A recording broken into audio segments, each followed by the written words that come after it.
O preobčutljivem pujsku. Nekoč je živel pujsek, ki ni hotel jesti. Vsakič, ko je sedel za mizo in je mama postregla s kosilom, se je zmrdoval od prve do zadnje jedi. Juha je bila preslana ali premastna in rezanci v njej predolgi, krompir se mu je zdel pretrd, meso narezano na prevelike kose. Če so imeli riž, se ga ni niti dotaknil, saj njegovega okusa ni prenesel. Zelenjavo je sovražil. Fižol in grah sta ga spravljala v obup, ob korenju ali cvetači so se mu ulile solze, čebula mu je smrdela, po solati se mu je kolcalo, od kislega zelja je dobil vročino. Ob vsem naštetem se vam je nemara porodila misel, da je pujsek hiral in nekega dne ob polni mizi od lakote poginil, pa ni bilo čisto tako. Kadar je prišla na mizo sladica, se je pujsku povrnil tek, kot bi mignil je pospravil zajeten kos jabolčnega zavitka, 7 mareličnih cmokov ali celo porcijo riževega narastka.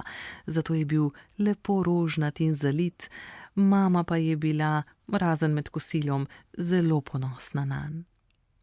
In potem, nekega dne, ne, prav nič hudega nimam v mislih, le mama pujsa je morala za krajši čas na pot in je prosila svojo sestro, če lahko poskrbi za njenega edinca.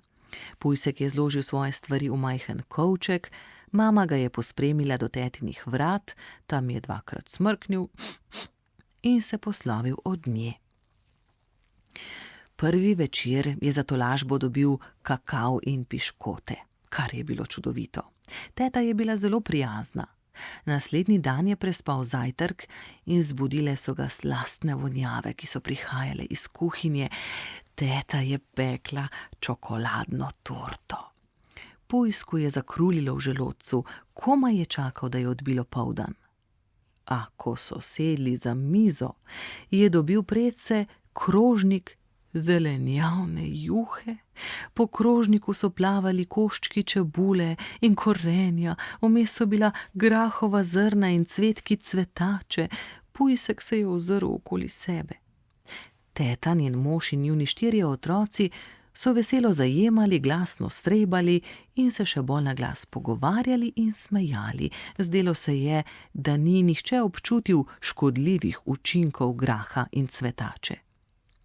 Spet se je zagledal v svoj krožnik, potem je prav počasi vzel žlico in jo pomočil v juho, ob tem se je ponovno ozrl naokoli, a stric je ravno pripovedoval šalo in vsi so ga napeto poslušali. Pujska je kar zvijalo od lakote, previdno je nalovil v žlico čisto juho, brez zelenjave in srebnil. In še enkrat, in še enkrat. Smešnica je dosegla vrhunec in družina se je krohotala kot nora. Pujsek je naložil v žlico 2 zrni graha in košček korenčka, pa cvetačo, pa spet grah. Jed sploh ni bila tako slaba. S tekom je pospravil še zadnjo žlico juhe in si ogledal sličico na dnu krožnika, majhnega pujska, pred katerim se je bohotil krožnik z ogromnim kosom torte. In zdaj posladek, je naznanila teta. Pogledala je pujska in ga pohvalila. Zelo sem vesela, da ti je bila juha všeč. Ti smem ponuditi še košček čokoladne torte? Pujsek je z navdušenjem prikimal. Čokoladna torta je bila pošastno dobra. Ko je pojedel polovico svojega kosa, se je domislil, da ima najbrž kdo rojstni dan in bi mu bilo treba čestitati. Pocukal je teto za rokav in vprašal: kaj pa proslavljamo? Teta se je skrivnostno nasmehnila. Proslavljamo dan, ko si sam od sebe pojedel cel krožnik zelenjavne juhe, je rekla in mu navihano pomežiknila.